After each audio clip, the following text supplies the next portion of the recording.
तो गाइस मैं food video तो आपको दिखाता रहता हूँ, लेकिन आज मैं ऐसी चीज की मेकिंग दिखाऊंगा आपको जो आपने खेली तो होगी लेकिन कभी आपने देखा नहीं होगा बनती कैसे। जी हाँ, मैं बात कर रहा हूँ शटलकॉक की, जिसको आम भाषा में हम चिड़िया भी बोलते हैं। तो वीडियो लास्ट तक बने रहिए क्योंकि वीडियो बहुत ही इंटरेस्टिंग होने वाली है। अगर वीडियो आपको अच्छी लगे तो वीडियो को लाइक करना बिल्कुल भी ना भूले। सबसे पहले आंध्र प्रदेश से मुर्गी के पंख मंगाए जाते हैं, क्योंकि ये पंख गंदे होते हैं। इनको एक रात के लिए पानी में भिगोया जाता है, फिर अगले दिन इन पंखों को पानी से निकाला जाता है। फिर इन पंखों को एक साफ पानी के ड्रम में डाला जाता है। पंखों को धोने के लिए सर्फ का यूज किया जाता है। फिर उसके बाद इन पंखों के ऊपर उछल उछल के कूद कूद के इनकी सारी गंदगी निकाल ली जाती है और ये प्रोसेस कम से कम 20 से 25 मिनट तक चलता रहता है, जब तक ये पंख साफ ना हो जाएं। और इस प्रोसेस में कहीं भी किसी मशीन का यूज नहीं किया जाता है। फिर देखिएगा, एक साफ ड्रम के पानी में केमिकल को मिला लिया जाता है। फिर उसी केमिकल के पानी में इन पंखों को एक दिन के लिए भिगो दिया जाता है, जिससे कि ये पंख सॉफ्ट हो जाए और इनमें बची हुई गंदगी और कालापन दूर हो जाए। फिर अगले दिन इन केमिकल में डूबे हुए पंखों को बाहर निकाल लिया जाता है और जो भी गंदगी रहती है वो ड्रम में रह जाती है और पंखों का कलर देखिएगा एकदम व्हाइट हो चुका है। फिर एक ड्रम को साफ पानी से भरा जाएगा और इन केमिकल में डूबे हुए पंखों को आखिरी बार साफ पानी में धुला जाएगा और इस बार सफाई पैर से नहीं हाथ से की जाएगी। और बगल में रखे हुए ड्रम में इन पंखों को दोबारा साफ करके बाहर निकाल लिया जाता है, जिससे बचा हुआ केमिकल भी पूरी तरीके से साफ हो जाए और पंख पूरी तरीके से केमिकल फ्री हो जाए। फिर इन पंखों को सूखने के लिए काफी देर तक धूप में फैलाया जाता है। अभी ये जो पंख है वो पूरी तरीके से मुरझाए हुए हैं।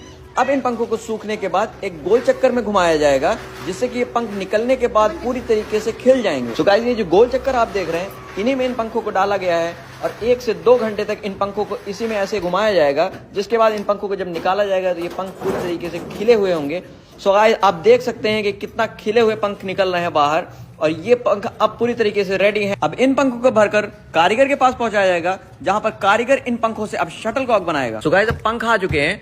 अब कारीगर द्वारा इन पंखों की कटिंग की जाएगी, जिससे कि जो इन पंखों का खराब पार्ट है वो अलग हो जाए। अब कैंची से इन पंखों को काट कर दोनों साइड से शेप दिया जाएगा, जिसके बाद इन पंखों को अलग अलग वैरायटी के हिसाब से अलग अलग कर लिया जाएगा। अब ये गोल गोल आप देख रहे हो, इसको कॉक बोला जाता है। अब फेविकोल से इन पंखों को कॉक में चिपकाया जाएगा और ये सारा काम मशीन से नहीं हाथ से किया जाएगा। लेकिन आप फिनिशिंग देखिए गाइस, क्या गजब की फिनिशिंग है। ऐसा लग रहा है कि ये सारा काम मशीन से किया जा रहा है, हाथ से नहीं। और उसके बाद इस शटलकॉक को दूसरे कारीगर के पास भेज दिया जाता है, जहां पर सुई धागे से इसकी सिलाई की जाती है। अब ये शटलकॉक पूरी तरीके से रेडी हो गई है। अब इसको मार्केट में बेचने के लिए इसकी ब्रांडिंग की जाती है, जिसके लिए इसमें लोगो लगाया जाता है। अब इनमें टेप लगने के बाद इन सारी शटलकॉक को एक एक करके डिब्बों में भरा जाएगा। अभी गाइस, ये पूरी तरीके से मार्केट में बिकने के लिए रेडी नहीं है, जिसके लिए इन डिब्बों को अगले कारीगर के पास भेजा जाएगा, जहां पर फेविकोल की मदद से इन डिब्बों पर स्टिकर्स लगाए जाएंगे। स्टिकर्स लगने के बाद इसको अगले कारीगर के पास भेज दिया जाएगा, जहां पर इन डिब्बों को ढक्कन से दोनों साइड से बंद किया जाएगा, जिससे कि शटलकॉक बाहर ना निकल पाए। अब इसी डिब्बों की मजबूती को बढ़ाने के लिए